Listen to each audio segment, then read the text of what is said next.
Sauti moja 27, utume kwa wote. Nini maana yake sauti moja 27? Yesu alibatizwa akiwa na miaka 27.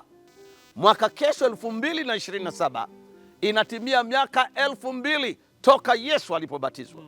Na hivyo kwa kutumia maadhimisho haya ya ubatizo wa Yesu, tunawaalika wote ambao hawajabatizwa wapate kumpokea Yesu kama Bwana na Mwokozi wa maisha yao. Lakini la ajabu, katika kanisa la Tanzania, South Nyanza Conference imechaguliwa kuwa mwenyeji wa mikutano mikubwa itakayofanyika Septemba mwaka kesho 2027. Na hivyo wote wako tayari, kuanzia mwenyekiti, katibu na mhazini, wakurugenzi, timu nzima ya ofisini na washiriki wote wanasema sauti moja 27, utume wa wote.